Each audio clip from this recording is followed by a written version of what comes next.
This message is a recording from Kaleo Phoenix, a church plant in downtown Phoenix that creates space to practice the ways of Jesus together as the multi-ethnic family of God. Okay, good evening. My name is Erin, Dooley, and my pronouns are she, her. And normally before we begin, I want to get in the rhythm and the habit of a land acknowledgement, a proper land acknowledgement. And so I want to begin with that, to acknowledge and honor the Native people that existed here before us. This land that we dwell upon today, Grace Lutheran Church in downtown Phoenix, is the ancestral land of the Thana-Otham Nation. We acknowledge their historical roots in this place and the many generations who were stewards of this land before it was stolen from them. Often when I prepare these messages, I generally am pulling from many different voices, many different books, and I'm praying and asking the Lord, what is it that he has for us? This is the first Sunday and the first season of Advent. And with that being said, normally throughout the message, I might quote someone and say, this person said this person said this. I'm quoting quite a few people tonight, so I thought I'd just name them in the beginning. So I'm just going to let you know that what I prepared tonight is a mix of Wilda C. Gafney and her writings about Advent, as well as Fleming Rutledge's book about Advent, and my own thoughts as well. But it was so good as I was reading and preparing, I thought, just stick the whole thing in there by Gafney. Just stick the whole thing in there by Rutledge's. So I just want to let you know that. But of course, if you would like a copy of my notes, you're always welcome to. I like to put those up for people that might just be curious and want to study more and learn more. So with that being said, let's move on. Let's begin. We are waiting. We are waiting in the dark. We are waiting in the holy darkness. We are waiting in the womb of God. Between this Advent and the next, we wait. The prophet Isaiah waited. Isaiah waited for the restoration of Israel after the Assyrian invasion and did not live to see it. Waiting time can be anxious time because there is no guarantee that we ourselves will see that for which we yearn. Maybe this is how the women in Iran feel right now. If you haven't heard, the Iran government is planning to proceed with the death penalty for over 14,000 protesters, students, and teens who were arrested for protesting after the death of Mahsa Amini, who died from being severely beaten by police because she didn't properly wear her hijab. There is even word that they will rape virgin girls to stop them from going to heaven. Like Isaiah said, and like Isaiah, the women of Iran are waiting too. But Isaiah did not wait alone. He waited with a woman who was his companion in the labor of prophecy and pregnancy, the labor that brought forth at least one of his children. And together they waited with children and disciples who would outlive them and go on to write in Isaiah's name. For 200 years, their children and disciples and their children and disciples and theirs waited. In that time, things went from bad to worse. The Babylonians came and defeated the Assyrians, and Israel was still not free.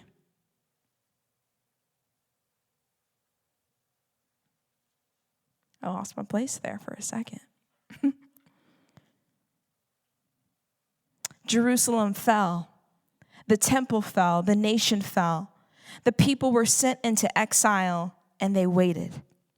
They waited for God to deliver them. They told the stories of God's deliverance, passed down from generation to generation, including those at Isaiah's hand. And while they waited, some died without seeing the liberation of their people. Just as it had happened before in Egypt, some died promising their children that God would come. Some died under the heels of the Assyrian boots, believing that God would come and deliver her people. Some died in the ruin of Jerusalem. Some died on the trail of tears to Babylon. Some died in exile. And yet they believed. And when they could not believe, they hoped. This is the story of Israel and their desperate desire to be delivered from the Assyrians, the Babylonians, and other armies keeping them from God's promise of life and equality. But in a similar way, we are here, the first Sunday of Advent, waiting for God to deliver us in many different ways. We're still telling the stories of God's deliverance passed down from generation to generation. And while we wait, some have died without seeing the liberation of their people. Some have died promising us, their children, that God will come. Some have died under the heels of oppression's boots, believing that God would come and deliver her people. Some have died in the streets of Phoenix. Some have died on the trail of tears to empire. Some have died in exile, and yet we sit here in these pews asking ourselves, do we have reason to believe? And when we cannot believe, will we have hope? It's okay to ask the hard questions. That's one thing I appreciate about the community of Kaleo, is that we aren't afraid to ask hard questions. And more than that, we're not afraid to admit that we don't have the answers to those questions. The very season of Advent beckons us to ask the hard questions about the darkness of waiting. If God has truly come in Jesus Christ, why do things remain as they are? Why do so many terrible things happen? Where is God? These are the Advent questions. The church has been asking them from the beginning, going all the way back to the first century. The early Christians were facing a crisis. Voices within and without the community were saying, "Where is the king? Show us some kind of evidence. He said he would return, but there is no sign of him. The world has not improved. Where is God?" And in its perplexity, the young church told and retold a story to herself, a story once told by Jesus of Nazareth, the parable of the doorkeeper. But before we get there, let's start at the beginning of this chapter and imagine the setting. Jesus and the disciples were walking through the temple grounds, looking at the various buildings. Jesus had just left the temple, and when this took place, the setting was one of peace and tranquility. Try to place yourself in the shoes of the disciples. They expected Jesus to move into power as the Messiah and overthrow the Romans. In the previous chapter, Jesus changed from a peaceful teacher to one of wrath as he strongly opposed the hypocrisy of the scribes and Pharisees. Perhaps the disciples saw this and wondered if Jesus was now stepping into the role as Messiah in the form that the Jewish people had expected. The disciples came to Jesus privately and said, "Tell us, when will this happen? And what will be the sign of your coming and the end of the age?" Now, from the modern perspective, many think the disciples' question speaks of when Jesus will return. However, when the disciples asked the question, it had an entirely different meaning. Their question was not, "What will be the sign of your coming," as in coming back from a trip. It was coming as in, when are you going to step into the position of power? The end of the age to them was not an end times as we think of it. It was a question that focused upon the immediate oppression of the Roman Empire. This question was focused upon the immediate problem of the Roman government and expected military role of the Messiah. They expected Jesus to move into power and to lead the Jewish people into freedom. The Old Testament prophets foretold the millennial reign of the coming Messiah, so they expected that Jesus would step into the role during his lifetime. Jesus then uses their misunderstanding to springboard into the prophecy concerning end times, which brings us to the parable of the doorkeeper. Mark 13:34-37. Jesus said, "It is like a man going on a journey. He leaves home and puts his servants in charge, each with his work, and commands the doorkeeper to be on the watch. Therefore, you do not know when the master of the house will come in the evening, or at midnight, or at cock crow, or in the morning, lest he come suddenly and find you asleep. So what I say to you, I say to all, watch." We can still feel the tension in the atmosphere of the parable, because if it wasn't for the master, the household would have no reason for existing. Yet, he is away. The expectation of his return is the driving force behind all the household activity, yet often it seems that he will never come. Everybody has been told to be in a state of perpetual readiness, yet sometimes it seems as though it has all been a colossal mistake. It's okay to ask those hard questions. We do not know why God delays so long. We do not know why he so often hides his face. We do not know why so many have to suffer so much with so little apparent meaning. All we know is that there is this rumor, this hope, this expectation that the master of the house is coming back. And while we wait, our invitation is to join with those who suffer. Until Jesus comes again, he is hidden among us with those who suffer. He is hidden in the wounded surgeon, the bleeding victim, the one who hung on the tree accursed for our sake. It is this hiddenness that gives Advent its special character.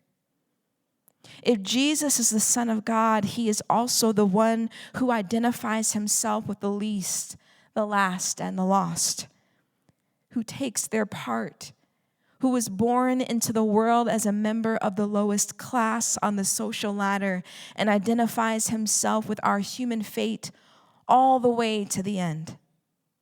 He gives himself up to die the brutal, shameful, and dehumanizing death of a slave. Even Jesus, in every aspect of his life on earth, joined those who suffered. On December 21st, 1988, Pan Am Flight 103 crashed.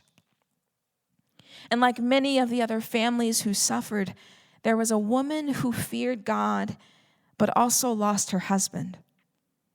And she gave herself in service to others who had lost their loved ones in the plane crash.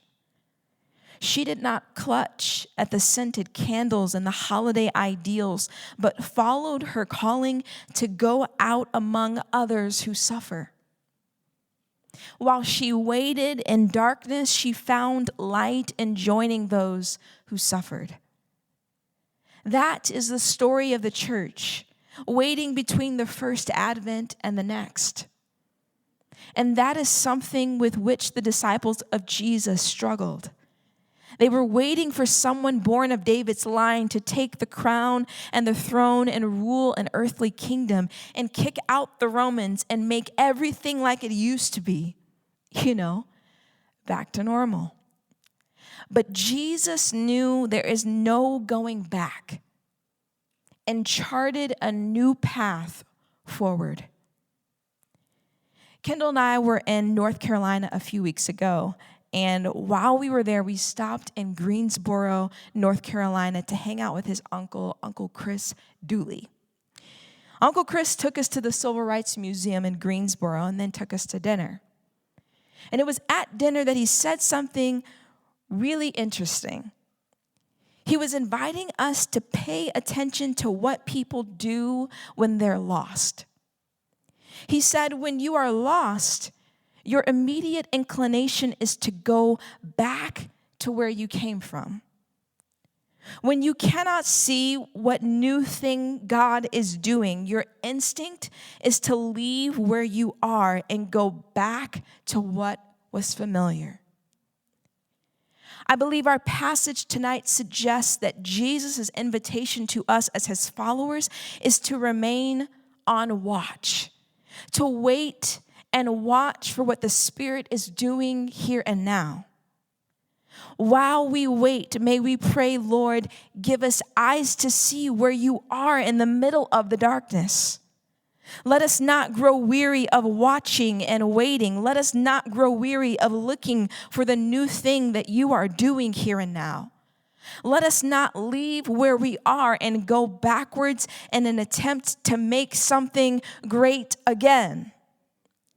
Maybe this national obsession to go back to the way things used to be is an indicator that there are many who are lost and afraid and cannot see where God is in the justice and equality for all people because it feels like darkness to oppressors. The Advent story itself is not just about the people that did show up for the birth of Jesus, but it's also about all the people that missed out on the birth of Jesus, which would be almost everyone, actually, at that time, if you think about it. And the same truth would be true for us today if we're not careful.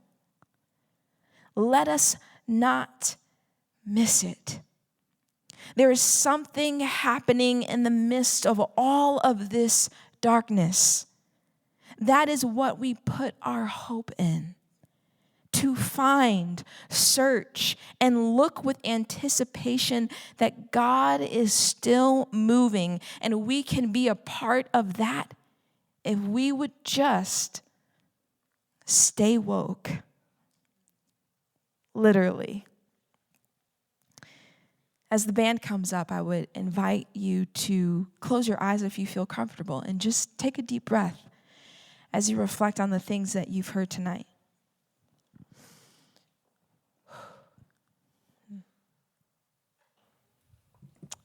Ask Jesus, what do you want me to know about Advent, about waiting and watching in the darkness? What do you want me to do? Let's listen.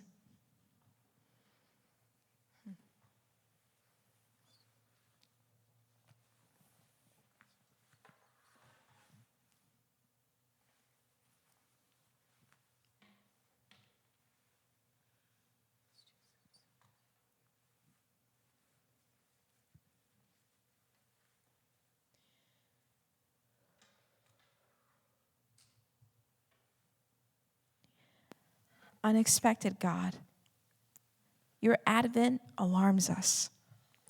Wake us from drowsy worship, from the sleep that neglects love, and the sedative of misdirected frenzy. Awaken us now to your coming, and bend our angers into your peace. Amen. If this message encouraged you, let us know or share it with someone you know. For more information about Kaleo, visit kaleophx.com or follow us on social media at kaleophx.